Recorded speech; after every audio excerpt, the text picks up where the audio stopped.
anybody that shoots for anybody else will know that feeling of when you get back from a shoot and just, you're done. You got nothing else to worry about, to think about, other than just backing up. It's the least most exciting thing in the world to talk about, is backing up, but it is probably one of the most important parts, because without the video that you just went and shot for somebody, you have nothing. You're probably not getting paid. You're definitely not getting paid, especially if you lose the footage. You probably lost that as a client too.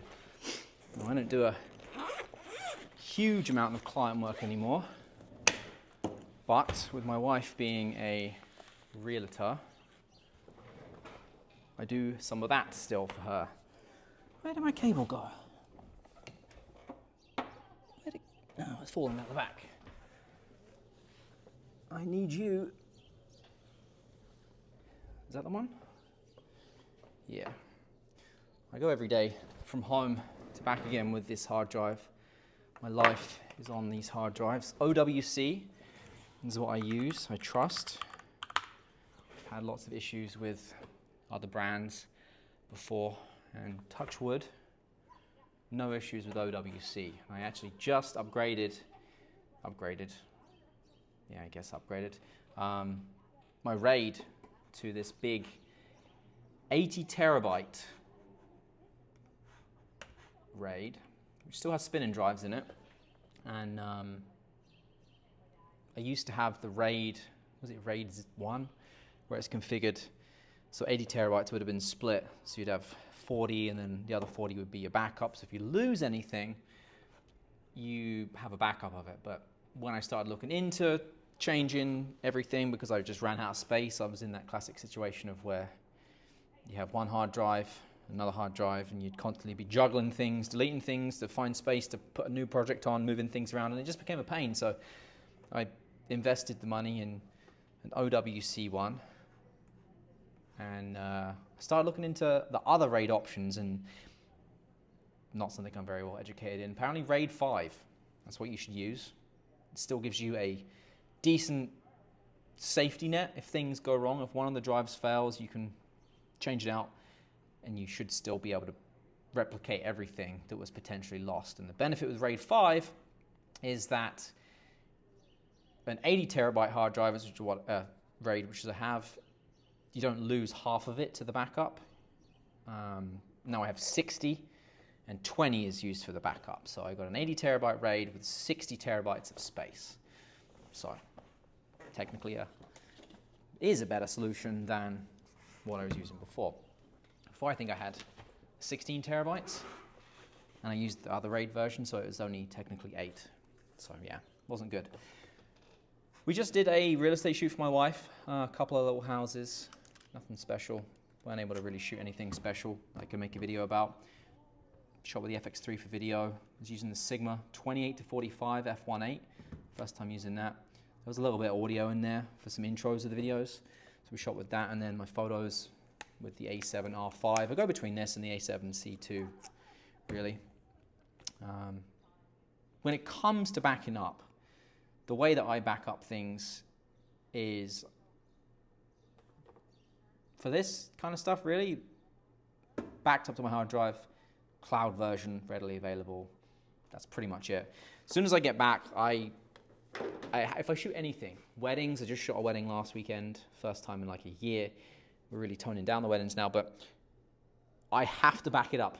Like, until I have backed it up, there's something in the back of my mind that's like, you need to do that. I don't feel comfortable, safe from that project being somewhat complete until it's backed up. So one of the first things I try and do after I've done a shoot, I use this pro-grade card reader, which is plugged directly into the Mac Studio. This has 2 SD card slots on it, so you can dump 2 SD cards at the same time, at the same speed. It's a very important thing to know about there, is to make sure that you can dump at the same speed. There's a lot of card readers that have 2 slots, but you can only do 1. You can't do sequential speeds at the same time. So that's super handy. It basically halves the amount of time for backing up. I went from, card speed also helped this, getting faster cards, but I went from a wedding being like a 40-minute to hour backup to like 10 minutes, flat. It's the same amount of storage as before, if not more, because I shoot everything in 4K 60.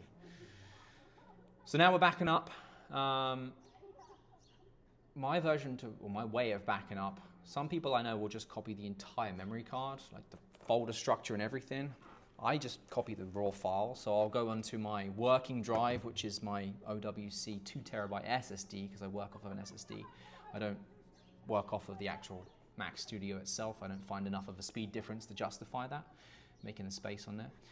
So I'll go into my OWC drive, my working drive, and I'll folder name it. So in this case, we're just going to call it Carry Houses, and then today's date, which is the 28th of June. There's 2 houses we shot, so within that I will do 2 folders for the addresses. What are the addresses? They're on my phone, which we're shooting with. We'll call it House 1 and House 2. House 2. And then within those folders, I'll do a photo folder and I'll do a video folder. Now, I know there are a lot of people out there that have like a template folder structure that they'll just copy and paste for a new project like that. Because I'm always doing such a varied amount of projects, or variety of projects. I've tried doing that, and because I ended up having to change them too much, it just didn't make sense. So I just do it manually now. So House 1, House 2, photo, video. Then I'll go to the first card, and we'll go into the private folder. We'll get the clips. There's nothing in that one, so that must be the photo camera. So I don't name my memory cards either. All my memory cards are right here. I just pick up a memory card, put it in the camera. Tried naming them before, and I just find you end up with the wrong memory card and the wrong camera, or it just becomes more of a pain, really, than anything else. So, photos. We did one first thing this morning, and then the other one a bit later, so we can know that the times are going to be what designates House 1 and House 2, so that's House 2 photos. Copy that, paste it in. I literally just Command A, Command C, go to the folder, paste it in, so we did that one. So now let's do the second house.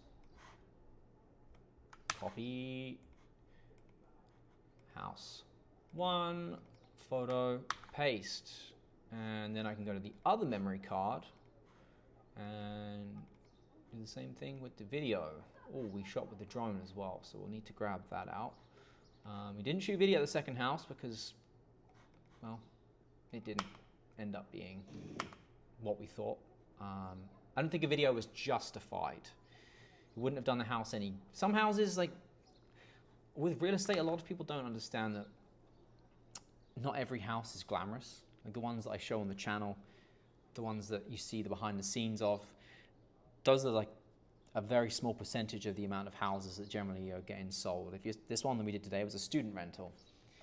Students don't really care how they live, so it wasn't the prettiest of houses on the inside. Still a good house, just wasn't the prettiest, so it's not going to make a good video. Having a video for that isn't going to do it any justice, really, so we didn't bother with the video. We were going to.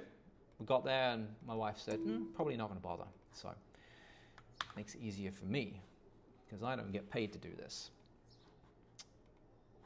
So we've done house. Where are we at? That sound is a beautiful sound to hear. Transfer is complete. So that was house 2. Let's do house 1, video, paste. So now we have photo in there, yes. Video in there, yes. House 2, photo, yes. A couple of exterior clips. Now we need to transfer the drone. I've been using the Mavic Air 3, I think, a lot recently. I love this. Bought this thing myself because that tele lens. The first time you shoot with a drone that has a tele lens in it will immediately make you want it. I was using the Mini 4, which I think is in my other studio space right now. Yes, I have 2 studio spaces. My other one was so small that it's a hard space for the people that I rent it from to rent from. So they said when I took over this space, which is technically in the same building, like if you want to keep the old one, we'll give you a really good deal. So it's basically a storage closet right now. But anyway, yeah, I've been using this drone a lot because of that tele lens. It just, So good. It's like just a completely different style of shooting. Get that compressed look while you're flying a drone. Very nice. Very, very nice. Do you have a spare slot here? No, we don't. All right. We'll go back to the other way. One of the things I find I take up, I could probably make another space, another port free now because I don't need all those other drives plugged in, but I find on computers there's just not enough slots, especially with like a desktop machine like the Mac Studio. I could easily fill another 2 or 3 USB-C ports on there. I said slots, didn't I? It's not, it's a port. So we're just going to plug directly into the drone, and we will download it that way. A lot slower, a lot slower. I find DJI products, generally speaking, for USB-C transfer speeds are not the best, to put it nicely. Is this on the SD card or is this on the drone itself? Well, that says I shot the footage tomorrow, which is always nice to know that I shot that in the future. Probably need to change the clock on that.